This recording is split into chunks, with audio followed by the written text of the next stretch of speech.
Once again, Newcastle against Liverpool in the Premier League. 2 wins from 2 for the champions, but only just and only thanks to 16-year-old Rio Ungamoa. We'll get the thoughts of Neil Mellor and Ronnie Whelan a little bit later on. Between now and 11 o'clock, we'll also speak to our fans panel, who no doubt are just catching their breath. Abigail, Si and Justin, we will get your thoughts very shortly indeed to a crazy night that has seen Liverpool win at St James's Park. What a boy, Ronnie. What a goal. Oh, it was well needed, wasn't it, to be fair? But he took it so well. It was a good move as well. One of the better moves we had in the second half, because after we went 2-0 up, we didn't show an awful lot. Newcastle came out fighting, the crowd got back with them when they scored.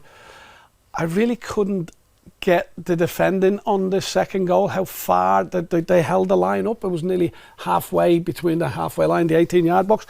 It's too much room behind them, but again, and they did it so often last year, Liverpool, they come back and they find a way to win the game. Yeah, we will maybe pick through the bones of some of the bits that weren't so good a little bit later on, but how must that young man be feeling right about now? Just about stopped celebrating. It was one of those games where we were cruising at 2-0 thinking, this is a good result. Well, they're down to 10 men. Then all of a sudden Newcastle, they get a goal back and you're thinking, surely not.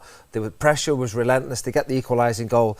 And you start thinking, that's 2 points dropped. How have we not won this game? And then late drama, Rio Ungamoa, one of his first touches, only 16, finishes it off to win the game. But fair play to Arne Slot.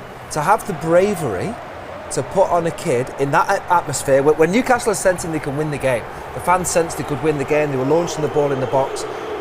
He's brave enough to put on a 16-year-old, and wow, did he repay him with that winning goal. Brilliant. I said in commentary with Stevie Hunter, I said, I don't know why he's putting the kid on in this atmosphere and at this time of the game. But like you say, it's a great show. Should be in bed. Brilliant smile on his face. And actually what you would say, Neil, is the composure when it comes to him, because he's in a bit of space, but quite easily when you are a 16-year-old in red-hot atmosphere, he could lash at that, couldn't he? But he curls it in beautifully. Yeah, well, absolutely. You know, to have that sort of calmness. Because, like you say, it's a big moment. Yeah. It's a big moment. It's not been on the pitch very long. I think Szoboszlai deserves huge credit, and he won't get the assist, but his involvement is key, because he just does a little over there. He could have panicked himself, Szoboszlai, I think, I'm going to get an effort at goal, but he has the vision and awareness to see what's behind him. Young Ungamoa, I don't know if he shouted, probably not, you wouldn't hear him in that noise anyway, but he's in the space, but to keep his composure and finish it like that, wonderful finish. Now, we've seen him a great deal in terms of the academy, pre-season, he's looked the part, and you're thinking, how much will he play? How much will he feature? And there you go, he's come on and got the winning goal. If he comes on and scores a goal, he's featuring off. Yeah. But like you say, for a kid, it's a young 16-year-old to have the calmness and to just, it's just placed so far in the corner. No goalkeeper's ever going to get it. Like you say, he could have slashed it over the top, but just so cool the way he just knocked it in. But it was funny there, because you asked the rhetorical question, or you maybe posed it whilst you were on with Steve Hunter, why is he coming on? Coming on because he's good enough. Yeah, that's it now, isn't it? Whether he's 16-year-old or 66, if he's good enough, he's the manager that's made a great call. But you must have seen some when you were a little bit more experienced, kids coming through, 16, 17, 18, who you look at in training and think, you might be young, but you're ready to go. Well, when the likes of McManaman and Fowler were coming through, you knew these are kids that could be given a chance now, 17, 16. Give them a chance and let's see what they'll do when the heat comes on you. Will you score like he did tonight, Rio? We're just knocking it in. But the likes of Fowler and McManaman could do that. They were that sort of. I think a big thing is he's earned the trust. You know, it's not just a young kid who's been doing the business in the academy. He's earned the trust because he's been around the first team a lot. He's been training with them regularly. We had a little glimpse, in the FA Cup last season, so we had a little taster of it at Anfield against Accrington. That pre-season, the way he played, he was one of the standout performers. And the manager must have been thinking, might be tempted to start him. But Gakpo did very well last week, and then he's come off the bench. So if you're not trusted, you're not going to be thrown on in those sort of environments. You might have just gone, right, 2-2, it's been a bad performance, we'll take that. But brave enough to put on a 16-year-old so late on, and repaid with that winner. Brilliant. But actually, even before the goal, he showed the willingness to attack the fullback, didn't he? Got to the byline. The cross wasn't great, but he got the ball in. And you touched on the way he played against Athletic Bilbao in pre-season. That's one thing. And OK, the goal goes across social media, but in a Premier League match away from home in a game where we'd spoken about it countless times before kick-off.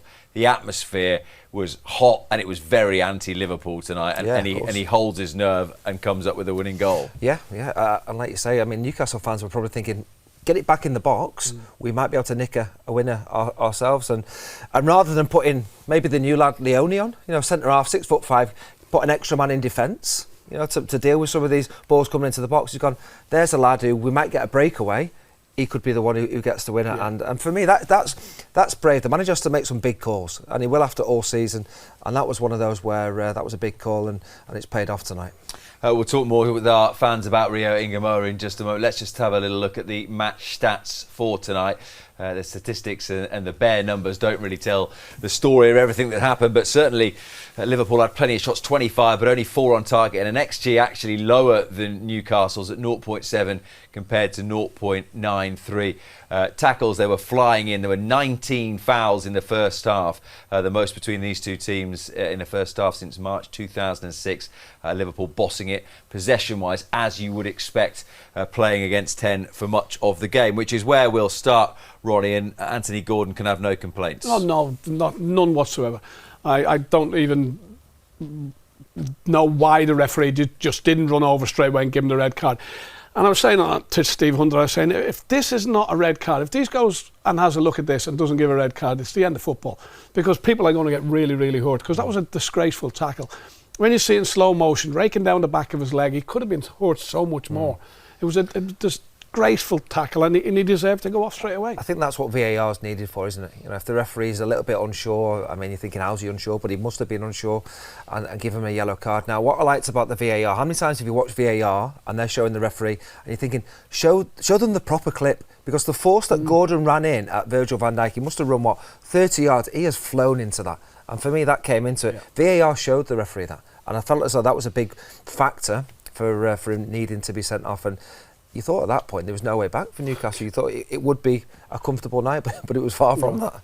Well, we spoke about the atmosphere though, and not Jurgen Klopp, Arne Slot before the game spoke about intensity, the way that Newcastle, particularly when they won the cup, played with intensity. Is that just being a bit too much in the moment and the occasion from Anthony Gordon, that everyone wants to win, everyone wants to beat Liverpool, and it's just too much? Yeah, maybe. Reacting to the crowd, he should have scored himself. He had a big chance in the first half.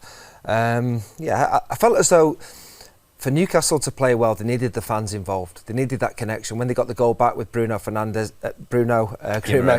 it's catching. It's catching. It really helped keep the fans involved. Now, the style of play for Newcastle was horrible to watch. They're a man down, so there's probably no apologies for that. It was like Stoke, Burnley, Atletico Madrid, all rolled into one. Just launched the ball into the box. Forget about all this passing movement. A bit old school. Get it in the mixer. Long throws, set pieces, and we'll make it uncomfortable. And they did. It worked. The fans liked it. The players responded to it, and it got them back into the game. But the moment of madness from Anthony Gordon, it cost them, because it changed the style of play from what might have been pretty football to really ugly Route 1 stuff, all second half bombardment.